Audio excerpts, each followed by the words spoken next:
And welcome back. I'm your master of ceremonies, Thorn Rain. With me, as always, my two hosts. We've got Dragon Joe and Dungeon Kyle. How you guys doing this evening? Great, man. I'm How are you? hanging in there. Not too bad. I know Joe had a rough one last night. He was out at the Cleveland Browns game. Uh, got that first I was win of the drunk at the season. Cleveland Brown games. Uh, it's always a good time when the Browns win. It makes for a great week. So Absolutely. should make for a great show. Everybody's in high spirits. So let's get into this. We're talking about secrets tonight. So no news. We're going to jump right into top 3 secrets. And I've got a secret because I left my section empty. Kyle kind of knows my secret. But Joe, why don't you give us the 3 secrets that you've had revealed in a game that stick out to you? Well, I'll go in reverse order, starting with 3.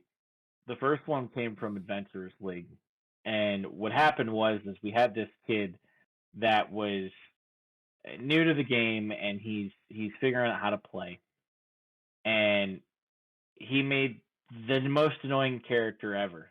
He made a halfling divination wizard with a lucky feet.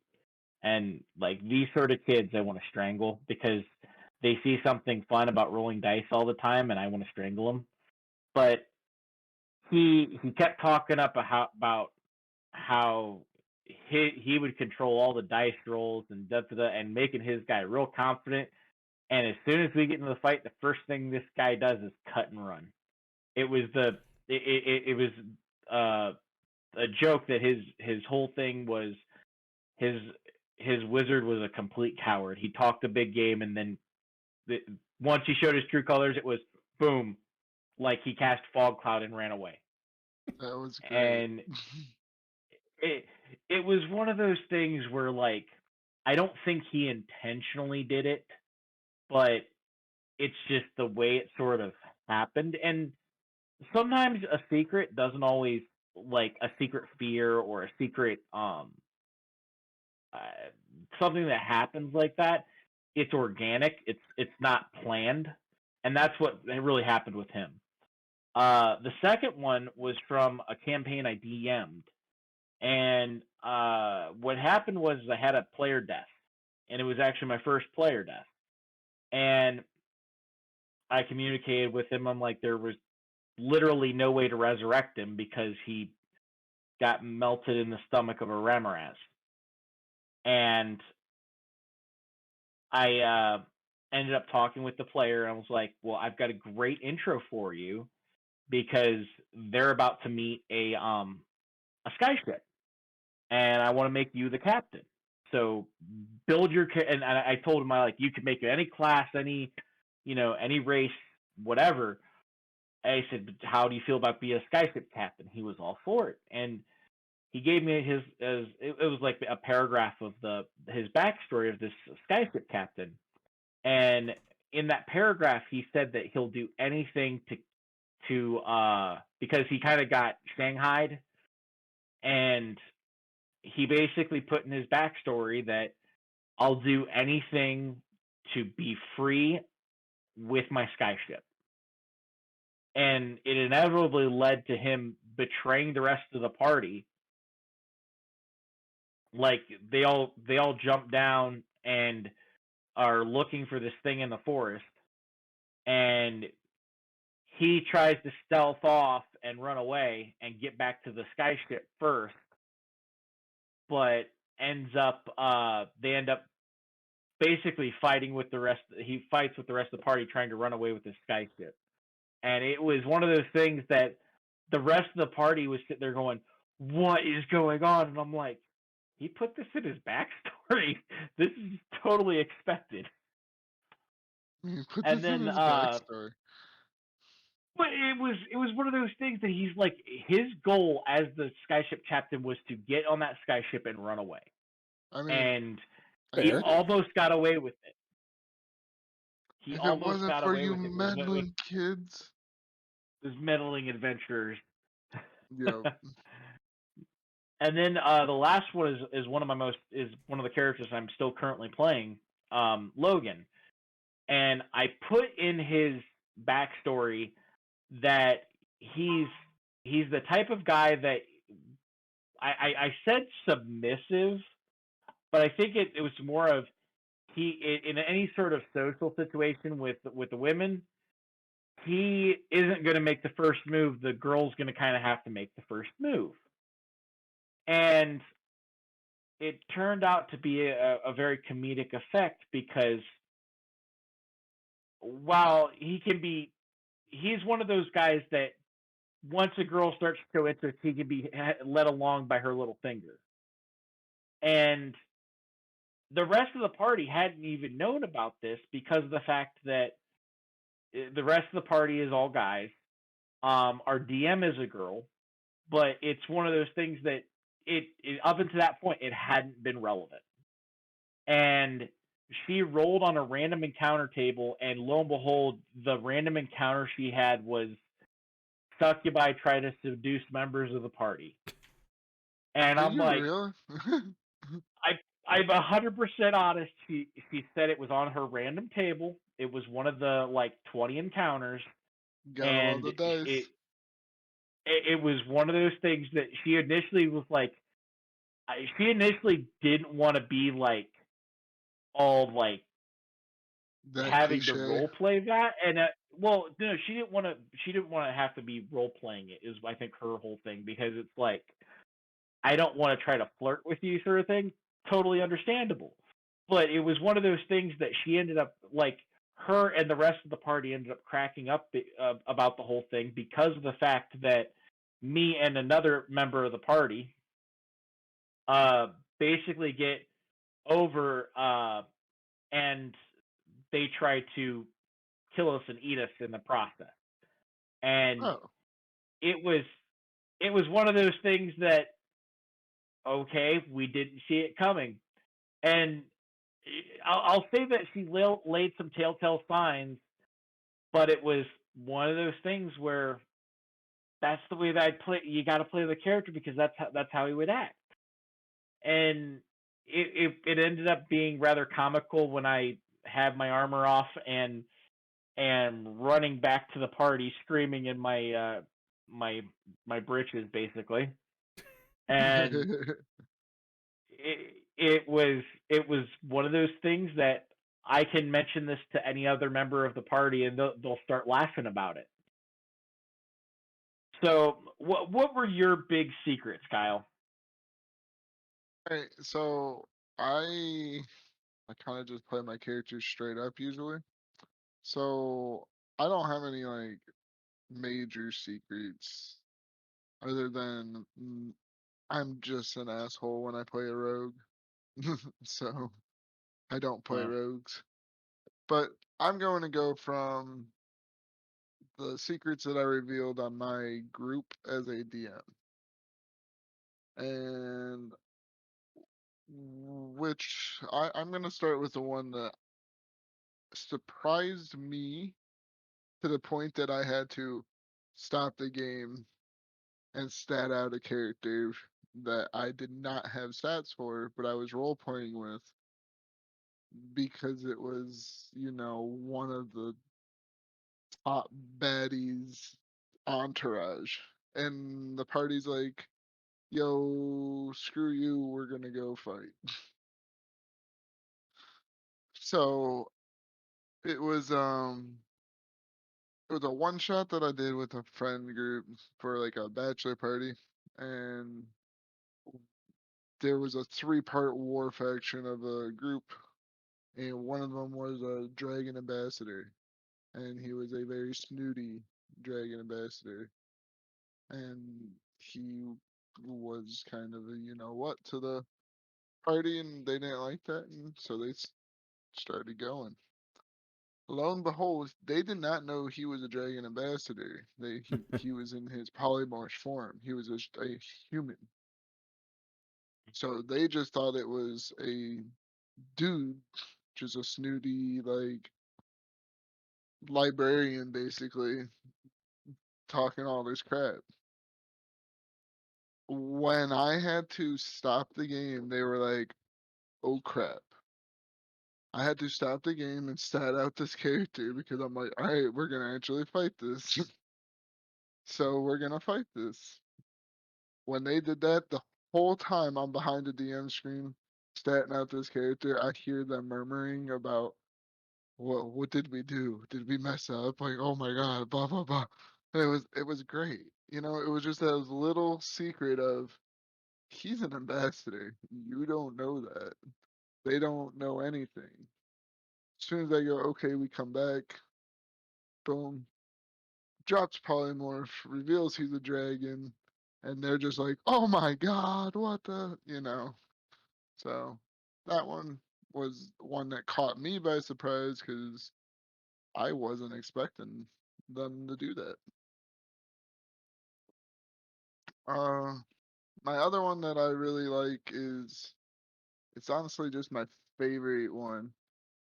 So there was another one shot that I was doing at a convention just for fun. I was DMing one of the convention games, and it was a new player, and they were just exploring, like, if you put somebody in a new video game and gave them a controller and just they started doing stuff. So somebody shrunk, used reduce on a small character that they were with to make them tiny, and the person went down into between the crack of this like center pedestal because it was like a rotating mechanical thing that came up to them. They activated it. So I didn't have this planned at all, but that was extremely creative and everything. So I'm like, cool, I'll reward them. So I literally let them go down. She finds a chest like it's in the Zelda hideout little alcove. And I'm like, she finds this like there was a chest, and I'm like, well, in there you find some really soggy boots, like they're just really waterlogged, kind of moldy. They're just you touch them and you're just like, ew, that kind of slimy. So, fun fact, they went 4 sessions, I think, or it was like a one shot. It was like a one shot type thing, or it was like 4 sessions or 4 hours. Like it's really hard to explain how it was running, but they went 4 things without identifying them. Once I identified them, they were booted flying, and they loved them. It was just like it was that little. You've been walking around with this great item that would have helped you in several times, but That's one of the worst feelings in the world is when you get the DM gives you an item to help you, and you ultimately go, I'll stick this in my bag for right now. yep. And it's like I'm trying to really help you guys, and I was rewarding your creativity. And you did No, you nothing didn't. with Just it. you just found some soggy boots. Good job, guys. Dun dun dun. And yeah. Okay. Did you Honestly, I have? don't have that Did many you? secrets. No, I play my character straight up. So All right, Thorn. What good secrets did you have? None. The funny thing is quite literally all of the games that I've played up until the campaign that we're running with RDM on Sundays have been homebrews, and they've just been pretty straightforward, like nonsensical type things. Um, all of the newer ones only lasted 2 or 3 sessions, and then the group fell apart, and then I got another one. So I've never really been in a campaign long enough to do anything that has a secret. But RDM had recently told us that after this session, the next campaign that he was going to be running would be Strahd. And I have baked in 2 pretty large secrets into that character that I cannot dive into because they haven't happened yet. But I already have the whole secret messages with the DM on how we're setting this up. And we do this episode, and I'm like, I've got these 2 really cool secrets, but I can't talk about them because I haven't done them yet. So, um, be prepared. Laid plans. It's going to be. I feel like the first Sounds one, interesting. the first one is pretty big. And it's going to be a giant shocker, and I really love it. And then the other one, it actually falls into one of our topics down here, which I can't tell you which topic, but it is on this list. So, uh, let's roll into the main discussion here, which is the best ways for a PC to have a secret. Joe, lead us off here. You kind of put together a list, and Kyle chirped in. I'll jump in here and there as we go along. And I think I was doing this when I was out on my lunch break, so that was part of it. But I love that the first thing that he's like is secrets are best when you set them up with the DM. It's terrible to have a secret and then be like the DM be just as surprised as everyone else. It's great to have that like partner in crime with the DM, and the DM know about it and be like, oh, okay, yeah, great. This is a chance for you to reveal that, or for them to find out about whatever it is you do. And I broke down like a list of things that you can have as secrets. The first one is fears, and I think there's a really interesting thing about secrets and fears, because like there's some fears that are like fear of water or fear of heights or claustrophobia. Those sort of fears are great because it's like until you're put in a situation where it comes up, nobody knows about it. But as soon as they find out, oh, you have a fear of open water, okay, we're going to be on a boat for the next 3 months, You're crossing the largest screwed. ocean in this world. You Yeah. tell us Yeah, all of now. a sudden, you're like clamped onto the freaking mast of the ship, and it's trying to overcome that fear.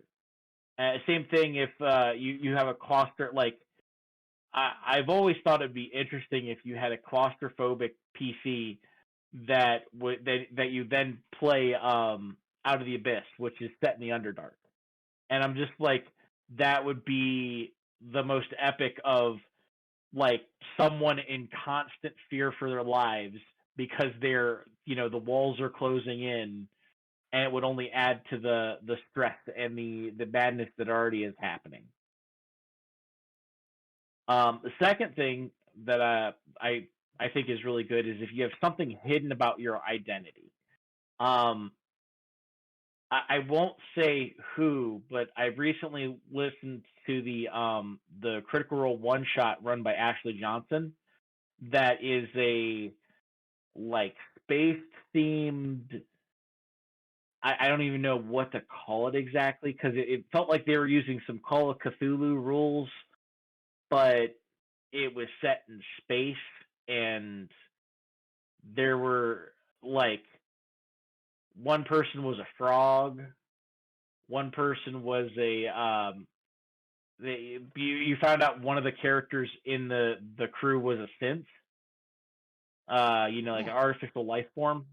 Yeah. And the only reason they knew that anybody knew anything about it was, oh, that PC got slashed, and instead of dripping blood, they dripped this white milky liquid, and that was the only way that they could tell them apart.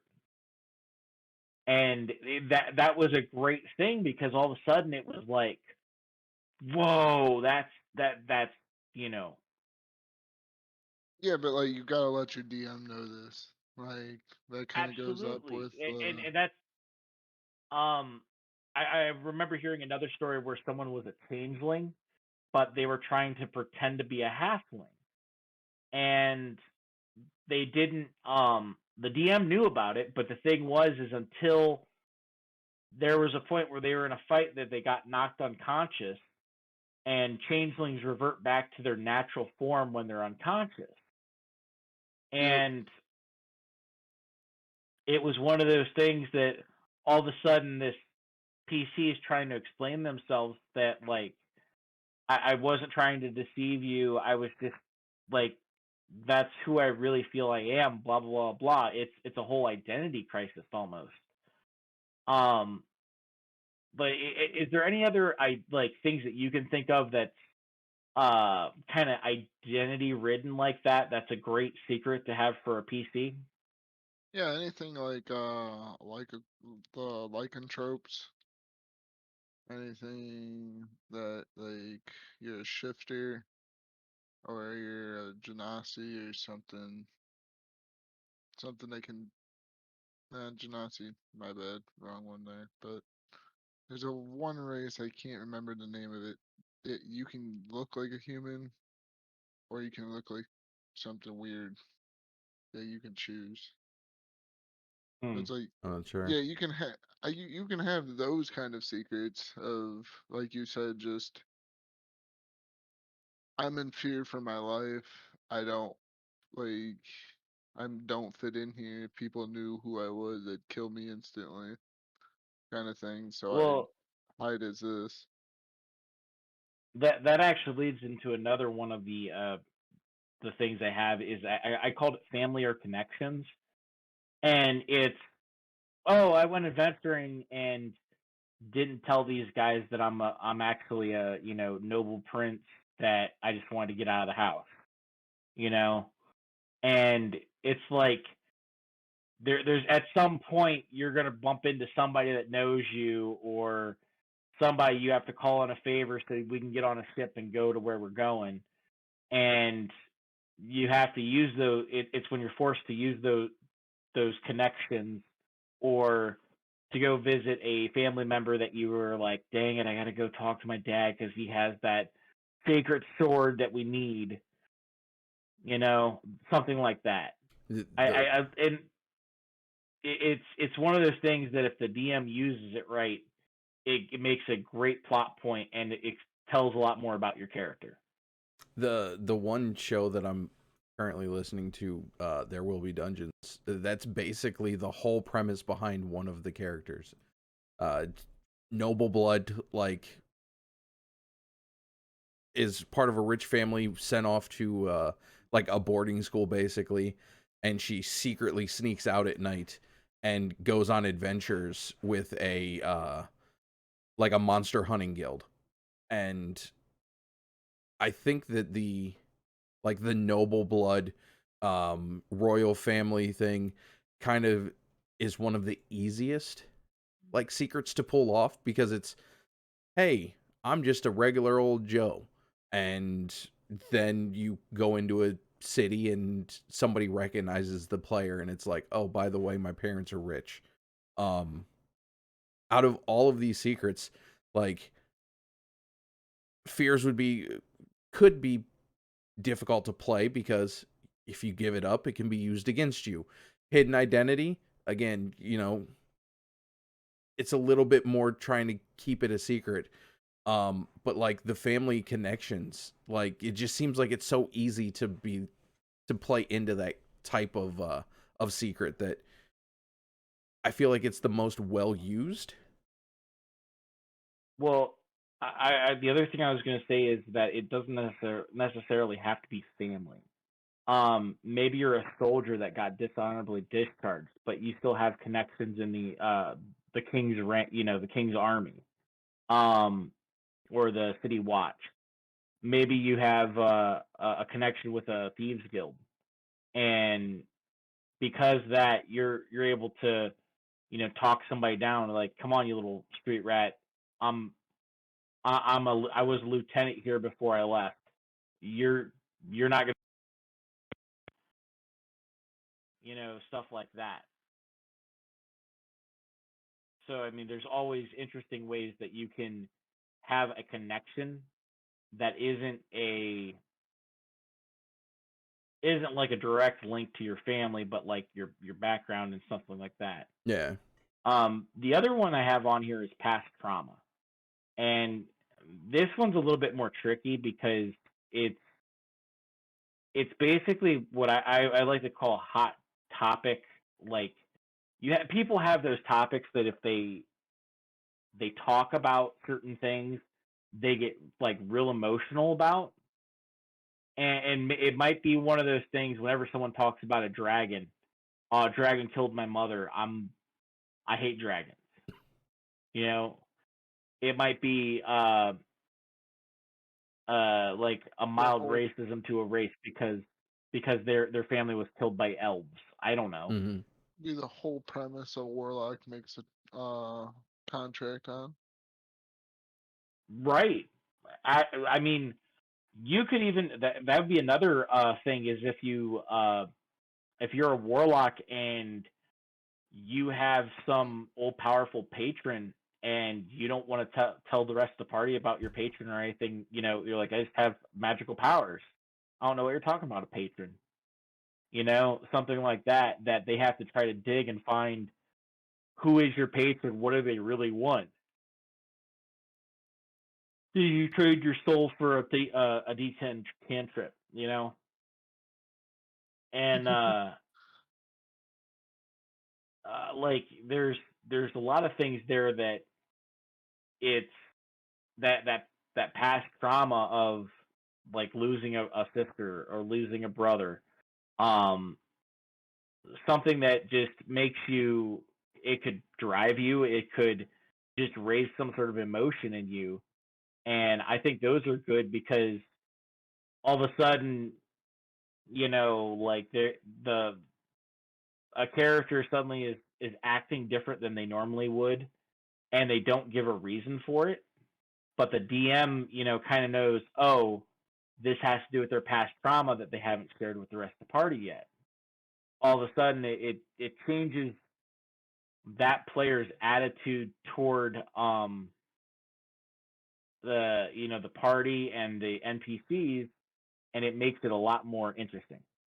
Yeah, and there's something that like when you see a character acting and you're at a table and you see one of your party members acting differently or handling a situation differently, and you see the DM just letting it happen and that they're okay with it, then maybe at least when I'm like at the table, I sit there and go, okay, let's role play this and jump into it and be like, and start being there like, hey, is something bothering you kind of thing. Like, but it's like a whole window into a role play session then. I would say it's more of a doorway than a window because it can lead to Too. better role play. Yeah. Yes. And yeah, you added a couple notes on here. What were you talking about with backstory elements? So Thorn kind of touched on this. If you're gonna have secrets, weave them into your backstory so you can pull them out when you're out in the world, or you can utilize them if you need to. Like Thorn, you said you are keeping two secrets for your current character. That honestly is pretty smart. It's weaving your secrets into your backstory and clearing it with the DM is one, it gives your DM a hook for a backstory hook, so that's great. Yeah. Second of all, it Matt goes with was rule number super one. excited when I told him my idea, and he instantly was like, I've got the perfect setup. Like, I think the DMs love when the player can give them a little bit of direction and then give them that open platform to kind of play with not only the story of the campaign, but specifically tie in a character in a section of the campaign based on their backstory. Yeah, it's great when you have a player come to you with a backstory to begin with. It's even better when you have a character or a player come to you with a character's backstory going, here's the outline here's some plot hooks I left for you. Do what you want. Well, and conversely of that is, if you've ever been a DM and you ask for backstories from everyone, and you get that one player that doesn't give you a backstory, and this is a lot of faith and trust in the DM, but they have a backstory like Mollymawk, where he woke up in a grave on the side of the road and don't remember anything. Yeah, All of a I sudden, was that person. well, all of a sudden, it's like they run into someone from their past. They don't know anything about it, but the DM is playing it up. Oh, hey, I know you. Hey, your name's Lucian. I know who you are. Blah blah blah. How are you doing? And they're playing it off of, yeah, yeah, yeah. It's good to see you too, guy.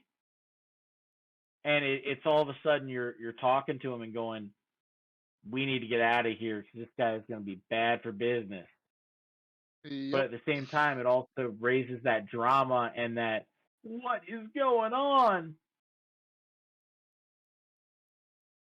Yeah, so if you weave it into your backstory, it's great to pull from. And then I have like my second point to this is you weave it backstory elements that allow secrets to be made because of flexibility.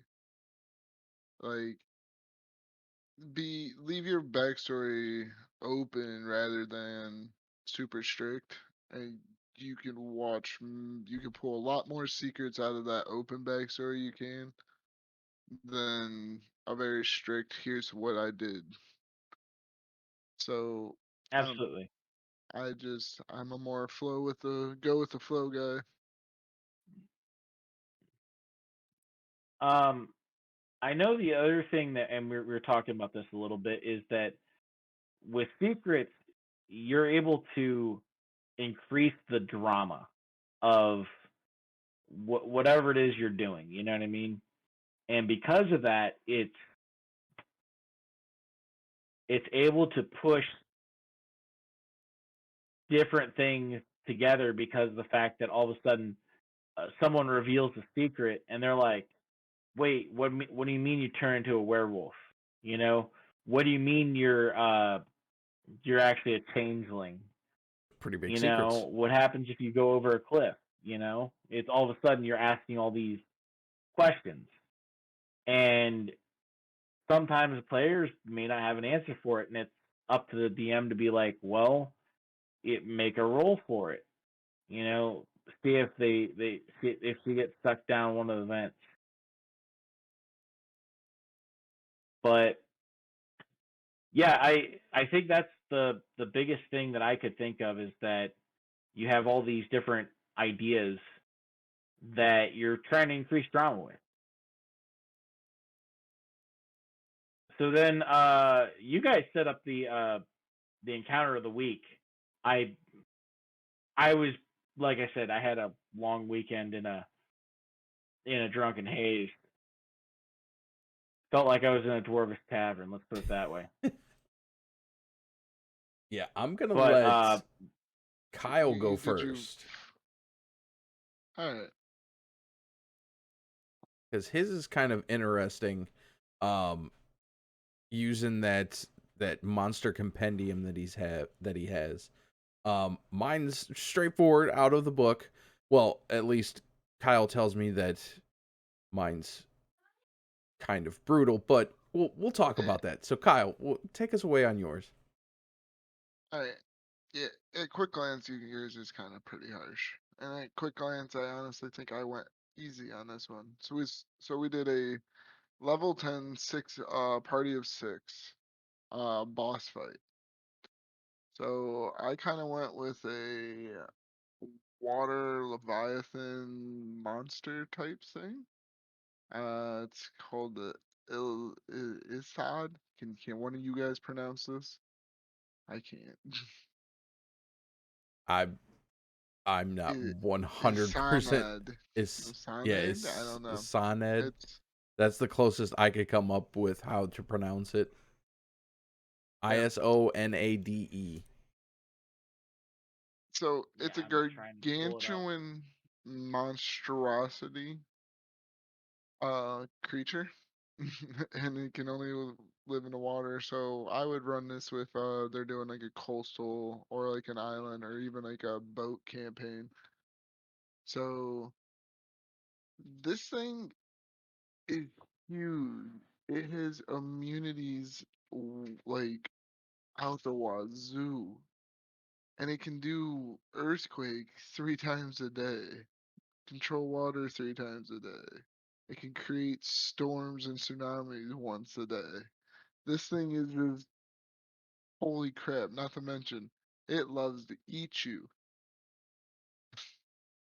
So if you get swallowed, you're taking about 30 to 40 points of damage each round. Yeah, You're it's not kind of gonna brutal. survive very long. Yeah. And you can I don't know, do you guys have this pulled up? Because the wording on this ability, I kinda wanna see what you guys would like play this as, but it says that you can have up to you can have 2 large, 4 medium, or 6 small creatures swallowed at a time. So my question to you is that you could eat and swallow that many of that size like out of a group per round? Or is that total like have inside your stomach or the creature's stomach? I I personally, whenever I'm running something that can eat somebody, I personally, if one person gets swallowed, I usually just leave it at that and have it keep attacking. Well, yeah, and this actually has the wording in here and everything Remoraz. for, or if the creature does damage on the inside, like if it's Right. But um, what I was gonna say is everything kind of does that. Like dragons will have an acidy stomach. Different, Remoraz is one of my favorite creatures. They have acid damage in the stat block of them being on point for if you're swallowed, you did get this much acid damage and you're restrained until you either it dies or you either get cut out. And I'll never forget they had a giant companion uh, with them, and I had the giant basically holding up the axe over this Remoraz, saying, "I can cut him out, but I don't know. I don't want to cut him in half." And they're like, one of the players goes, "Make the cut," and he made the cut, and I rolled to see if he cut him in half. It was one of those things that he didn't cut him in half, but they didn't find much left of the body. yeah, um, sometimes that's just how the cookie crumbles. Well, and Honestly, they're already at a level where they could have resurrected him, and I made a ruling. I'm like, there wasn't enough left to resurrect. yep, sometimes it happens. Yeah, yeah. But so this thing is 222 points. It can only stay in the water though. So if it is attacking a coastal city, it's just gonna constantly send tsunamis and like little water elemental spawns So yeah, because you're forced to go and have to take care of this, or whatever the coastline is would be destroyed. So that's the exactly. bait to get out to the the monster that you're having to take care of. Well, okay, so my point to that is you have to go out to the creature, which is my point exactly. But as you're going up, you're going against a tail slap with a 14 to hit with a 15-foot range. A bite with a 14 to hit with a 15-foot range that gives you a chance to roll, or you have to roll on a DC, or you get swallowed. Like, you get multi attack. This thing is nasty once you get to it, but theoretically, they could just let it beat the crap out of the coastline and just move away. Mm-hmm. So, I guess there's that, but I don't know. And then I'm a firm believer in reskinning. abilities or monsters. So there's this really cool like construct called a living wick in this book of monster compendium I have. And they're basically suicide bombers. But they're yeah, you have to like light the wick on them, and then whoever lights it can mentally control them. And they have an intelligence to do whatever, but you just go, I kill this guy, kill the knight, and they will run off. And they literally can come up and they'll slash and do all that. Or you can command them to explode. And they concentrate all their magical ability inward and then outward and literally explode for 2d6 of fire damage. So what I did was I reskinned these guys and made them into little superheated water elementals that he can send into the land that kind of forces them to come out and do something about him. If not, people just get, suicide bombered. So that's my encounter. I honestly think I think comparatively it's a lot easier, but you say you have a different take on this, so let's hear it. All right, so my encounter, according to what I've been told, is ridiculous. We're going with an adult blue Dracolich and 6 cultists. Now, on the surface, that sounds absolutely insane because it's set at a deadly difficulty. But the way that I'm setting this up is uh, we're doing the final boss. Like, this is the big bad guy. You walk into a room and you just see a floor littered with bones and 6 cultists praying. The party enters the room, initiates with the cultists, and there's a door on the backside. They want to get to the door.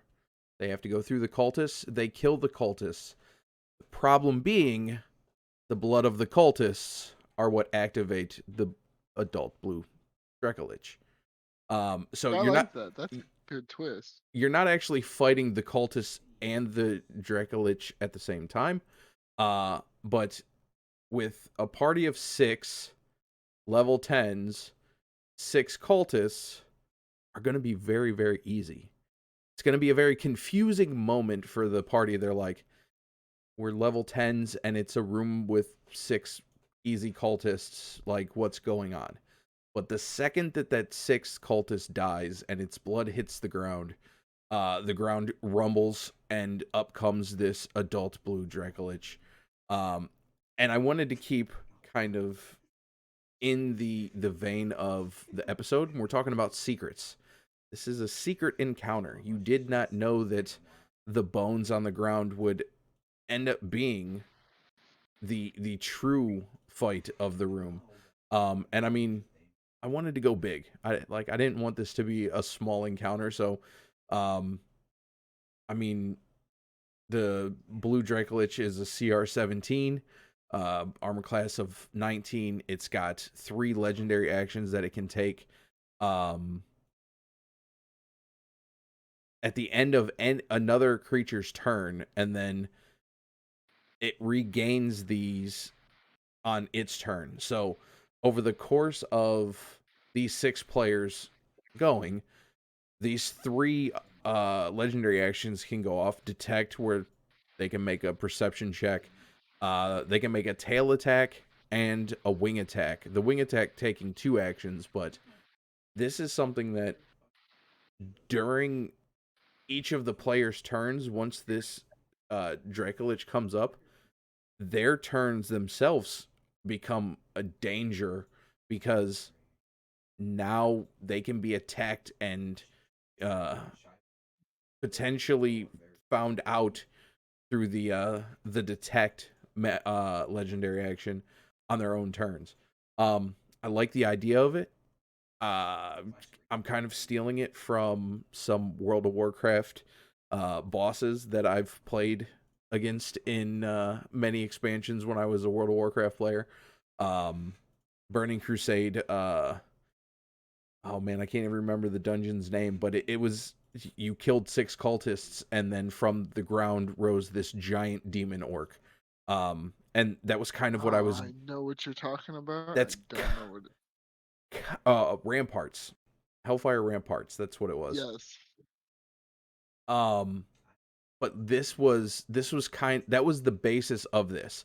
But I wanted to go big. I wanted the giant undead dragon that these cultists were worshiping for, and they did not realize that their deaths were the inevitable catalyst to summon this undead into the room. So, I don't think it's as hard as what it says because you're actually fighting them in two separate things. It's not like you're having to deal with Well, like the the 6 Dracolich. cultists are only 1/8, and anybody knows that level 10 adventurers will You're basically crap. one-shotting Like, them.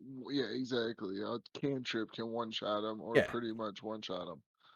But like, I'm looking at the stat block, and yeah, it's gonna be a hard fight, but yeah, it's definitely not it's as not bad as as what it made it out to be. yeah, it's not Like as at deadly as all. it's like lighting up No, on D&D Beyond. it's gonna be one of those fights that you got one maybe two chances to mess up, and that's about it. And if I was DMing this, I would also very much if an AoE spell or a spell that hit multiple targets went off on a cultist that was standing on the bone pile, I would give the players that damage because you would be damaging the bones of the Dracolich. So there would be ways around adding in a little bit of extra damage prior to the main fight happening, but they would not know that. Like they would have to kind of get lucky, I guess, on that scenario though. As with anybody that's happening upon us. Yeah, a very large undead dragon. So, Joe, you have any comments on either or? Um, like basically, I like both of these. I like both of these encounters. The living wicks I think are interesting because of the fact that they're like you said, suicide bombers. They run up and suddenly boom, and it's just enough damage to make you worry, especially if there's 10 or 20 of them. That Yep. that alone could kill a party or extremely set back a party's resources. And then on top of that, you throw the I the us us what did we decide it was? Isonade? Uh, Good job. All It right, works for me. I tried. And then I mean, whenever you put a Draco Lich in a game, it's going to be memorable, and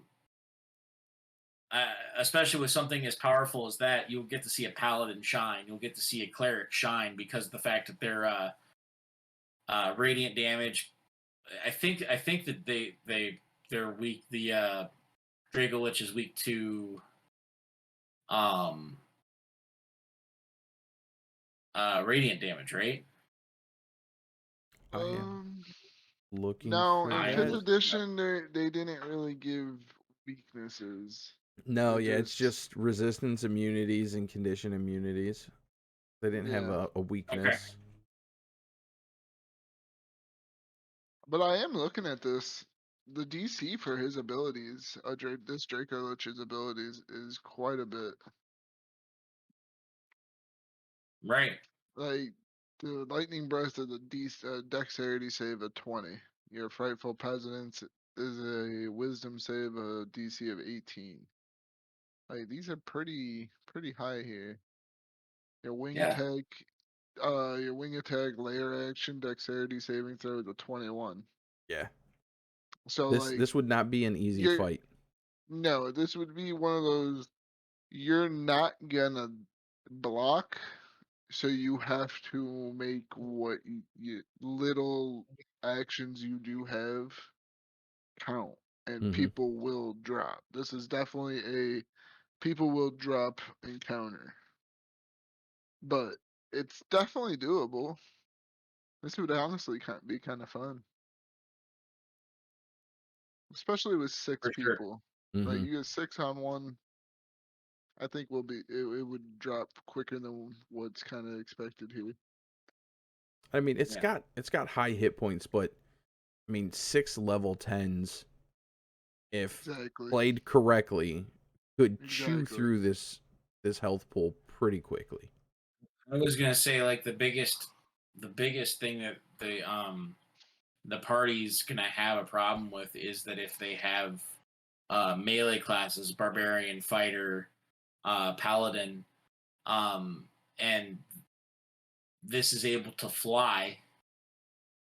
I Yep. mean, that's going to be your biggest problem of, oh, hey, it can fly. Now, And now your wizards, between that, now your wizards between that and the wing concentrating attack in. on, Oh, yeah, the wing attack on like melee is really rough. Hmm.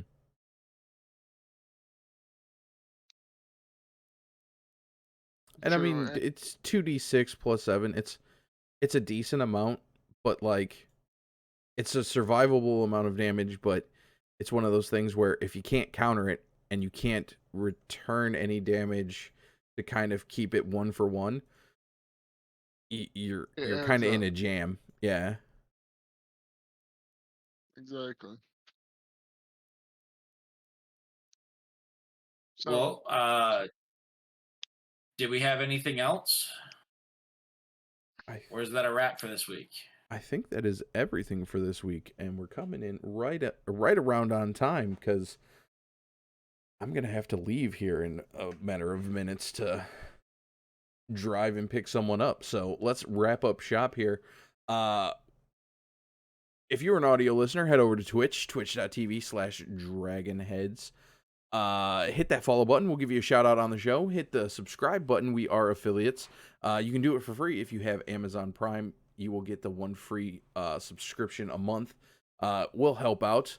Still trying to get Kyle a camera. It'll unlock the yeah, camera mode for Kyle. That's the first big thing that yeah. we're going to be taking care of. But other than that, you can find the show over on Twitter at DragonHeads2 and email the show dragonheads216@gmail.com. Any questions, comments, concerns? If you got suggestions you want to hear us talk about anything specific, shoot us an email. We'll definitely check that out. Leave it down in the comments on the YouTube channel or under the tweet over on Twitter. Join us on Discord, discord.me/dragonheads, and follow the show right here on Twitch. Like I said, twitch.tv/dragonheadspod. We record Mondays, 9 p.m. Eastern. Our intro music is a self-induced psychosis by my buddy, Mr. Kyle Wynn. This has been the Dragon Heads Pods. Thank you for stopping by. Get out there and slay some dragons. Hey, good luck, adventurers. Take it easy, guys. See you next week.